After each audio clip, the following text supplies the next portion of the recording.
After 499 chapters, Komi-san has officially ended. Which, by the way, 499, that's a weird place to kind of sort of end your manga, even if there is going to be one final special chapter in that final volume release. But we finally made it to the end, when it seems like actually a ton of other manga just happened to be ending as well. So, how did Komi-san's finale match up to these other manga endings? Was this satisfying? Was it fulfilling? Did Komi reach her dream of getting 100 friends? Did she finally get the ability to communicate? Well, I would say kind of, sort of, and yes. So, let's take a look. This last arc of Komi-san has had Komi and friends basically going through the motions of graduating, trying to get accepted into different colleges, just doing what you're supposed to do at the end of your high school life. And the very last few chapters of this are them going through the exit ceremony. So yeah, that's right. The ending is probably one of the most cliched things that you're gonna get in a slice of life rom-com manga. It ends after graduation. It's almost like every single rom-com manga that's ever existed has the option of one of two endings. Either one, you end right after the main characters confess, or two, after graduation. There is no if, ands, or buts. It's just, we're lucky that the series gave us a few more chapters by choosing the latter of the two. And the best way that I can describe this ending is that it was nice. It was an okay finale for this series, and I mean, for the way that it's been going for the last few years, it pretty much fits the tone perfectly. It's exactly what the series was leading up to. There's no big surprise, there's no big leap in flash forwards or anything like that. We just get the finale right here. And yeah, all that said, it's pretty plain. The most impactful part about this entire ending was probably seeing Hiki Kimoribi, the stand-in character for Komi in these last few chapters, because, you know, ever since Komi actually learned how to communicate, we needed a character that didn't, you know? So she was actually able to go up in front of the entire class as one of the student body speakers, giving an entire speech to all of our characters that are going away and sharing how she feels about Komi. From what I've been reading online, a lot of people have been getting emotional at this part. And we've been following Komoribi throughout her journey for quite some time now. I think she's one of the characters that has grown the most in this last arc or so. One of the few of the newer characters that have been added in that actually have a bit more substance to them. So it's nice to see her story meeting with Komi and coming together so that we get like this cycle continuing, closing the circle, whatever you want to call it, kind of style ending. Again, it adds to the entire like nice feeling of this ending. And the other cool thing that this chapter did was give us a chapter that was pretty much entirely told through Komi's perspective, which is something that the manga actually doesn't really do too often. It's usually that omnipotent third-person narrator giving the entire story, or it's one of her classmates narrating. So seeing her unease and uncertainty about how people approach her, it's something that's a little bit more refreshing to see because we don't always see that. It's an ending that I say fits with the tone of the series, and I wouldn't rank it as one of the worst endings to happen in recent memory. In fact, I would put it somewhere in the middle or so. It does exactly what you need it to do. It's like paint by numbers at this point. Where I stand with Komi-san isn't entirely told by the ending of this. It's kind of in general with how I feel with the last act of the story.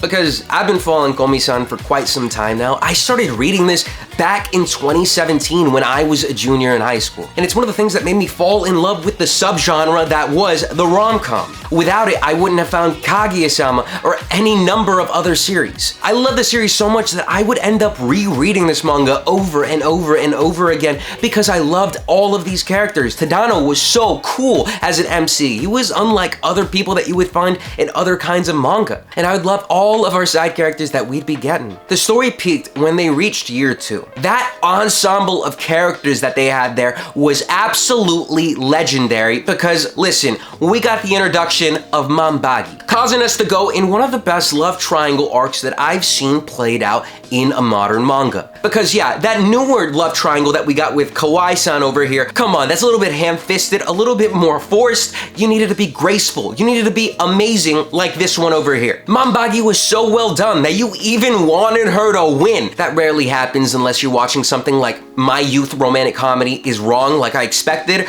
or another one where you know that the losing girl is gonna make your heart just break. There's more fuel for heroines in Too Many Losing Heroines right over here. But I think that that is when the series had the most amount of heart to it. Every single side character had like this own arc that you legitimately cared about. They were funny. They built their own relationships, and you saw how important it was that they felt towards Komi and Tadano. Year's 3 ensemble, like the cast that you get for that third year, isn't nearly as strong. Like sure, Komi-san is a series where all of the friend characters are based off of puns and jokes, but still they had some substance to them.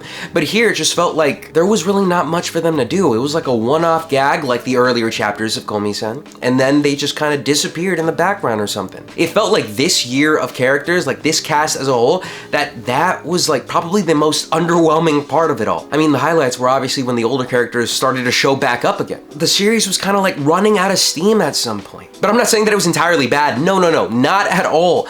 I loved so many parts of this. Manbagi finding love with the new guy, Wakai over here, was outstanding. That's probably one of the better arcs that this series had as a whole. Surprising, I know. Every single time that Manbagi's kind of like thrown into the story, she somehow steals the show. But their entire like back and forth and this guy just completely giving his all in soccer to try and win over Manbagi, it was fantastic. It's something that easily deserved its own spin-off manga, even though it's probably not gonna get it. Those two characters are absolutely adorable for each other, even though Manbagi gave him one of the most weird, worst-ass haircuts I've ever seen. We saw Shosuke's potential backstories on what could have caused him to end up being this kind of person, which I think was genius, giving us multiple little tales about what could have happened, and then one is potentially more realistic than the others, but still leaving it pretty vague enough. I thought that was fantastic, and finally, we were able to catch a glimpse about this character's mind, like at least a little bit. And we saw closer to the end, Komi and Tadano's retreat to Komi's grandmother's house, where they then had like a study session that went completely different than they expected. This is where the criticism is, where people say that the series started to go a little bit too lewd, but come on. I mean, these are two high school students. Of course, something's gonna happen, even though nothing really ended up happening here altogether, but still, it showed the progression of the relationship, and it shows that, hey, they're still students, they're still kids, come on. My one critique is, yeah, it does really show that the arc kind of has gone in a downward direction. But the thing is, that's not the focus of the entire manga. The focus of the manga has always been Komi getting 100 friends, which again, she achieves at the very end, but I feel like that kind of storytelling, that kind of pursuit of a goal is something that kind of limits character growth, exploring other side character routes. I don't know, it kind of limits what you can do. I wish that we would have seen more about Shosuke over here, more about his student life, more about everything that was going on there. That's probably something else that could have had another spin-off manga just based off that alone. But instead, what we got is Kawaii in a weird throuple kind of situation where she tries to kind of force herself into Komi and Tadano's relationship at all times. I like her as a character, she's pretty intense, but the fact that they kind of left it up in the air whether or not she's actually gonna be a part of their relationship is a kind of a weird thing, right? So that's one of those things that I'm still kind of questioning right there. And like I mentioned previously, Komi already learned how to communicate, so a lot of the problems that she had early on the manga no longer affected her. So now we needed a surrogate to be in her position. So Komori-san needed to be that character so that the audience could still have someone that has these issues, which allowed us to grow attached to her as a character and made the ending again a little bit more satisfying. My wish for what the ending of this manga could have been was to see all of our previous characters come in, maybe have a few more moments with the cast, like the most memorable characters over here. I mean, I might be a little biased, but I want to see more of our crew that went all the way to New York. Those were probably the most memorable parts of the entire manga because of how high stakes everything felt back then. I might be a little biased in what I'm about to say, but I think that it might be something that I actually believe, that maybe the manga, if it ended like at that point with the confession with Komi and Tadano, maybe that would have been a better place to end the manga than to draw it out to what we've gotten right over here. Not saying that I don't enjoy what we got, but still it might have been a tighter story overall. Or I don't know, maybe that's just me blinded by my rose-tinted glasses about like nostalgia or something like that. I don't really know. Some other weird things that the manga was doing at the end, aside from that whole throuple situation, was trying to make us forgive Yamai for everything that she did. Because by the way, if there's one thing I want Komi to learn sometime in the future, or you know, whenever, it's not everyone has to be your friend, and you don't have to forgive everyone for what they do. Because come on, Yamai is one of those characters that is completely irredeemable. Sure, at the end she recognized the error of her ways, but she's been such a nuisance the entire time. Half of the community wants to strangle her or pretend that she doesn't exist, and I'm all for that. And the author also went a little bit overboard when it came to that lewd part, because come on, we got an entire chapter